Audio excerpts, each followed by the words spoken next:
Depuis quelques jours, tous les médias ne parlent que de lui. Guy Georges, le tueur en série de l'Est parisien. Avec l'affaire SK1 portée à l'écran, Frédéric Tellier, le réalisateur, revient sur la traque et le procès de Guy Georges, connu pour être le premier tueur en série français, ce fils naturel d'une serveuse de bar à soldats et d'un noir américain cuisinier sur une base de GI à Marly-le-Roi. Une manière pour lui de mettre en lumière les interactions qui se jouent entre le cinéma et la vie réelle. Quel est l'intérêt de faire un film sur un fait aussi sordide qui a ravagé la vie de pauvres jeunes femmes innocentes et qui ne manquera pas de raviver la douleur des familles qui ont perdu un être cher dans des conditions terribles? Comment peut-on faire un tel film en oubliant le deuil des personnes liées à ces horreurs de près ou de loin? Manque de pudeur et de respect?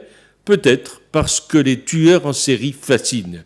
On ne peut s'empêcher de se demander pourquoi ils agissent ainsi et comment un être humain peut sombrer à ce point dans la barbarie, la folie, le sadisme.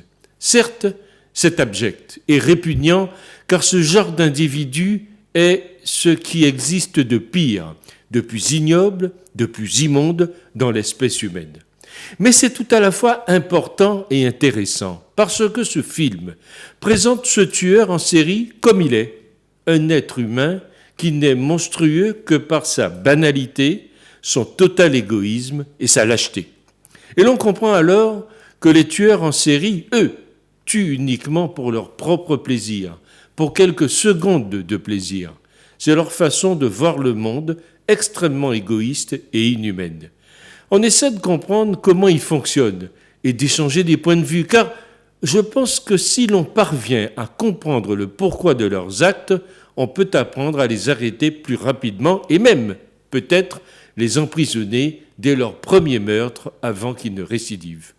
Les tueurs en série sont peu nombreux, comparés aux criminels de base, mais chacun d'entre eux provoque tant de douleur, de chagrin, de colère et d'amertume qu'il faut, à mon avis, passer du temps pour apprendre à connaître ces tueurs d'un genre particulier.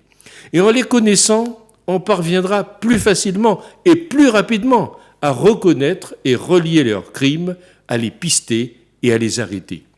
Quel est donc l'intérêt de faire un film sur un fait aussi sordide? De notre point de vue, c'est une information et un angle qui peuvent intéresser, mais en aucun cas un moyen de niveler par le bas et de tomber dans le sensationnalisme. Voyons ici SK1 comme un exercice thérapeutique. L'être humain est malheureusement le maillon faible de notre monde et la violence à son encontre un langage par rapport à l'agression ressentie vis-à-vis de la société. C'est ce que je crois.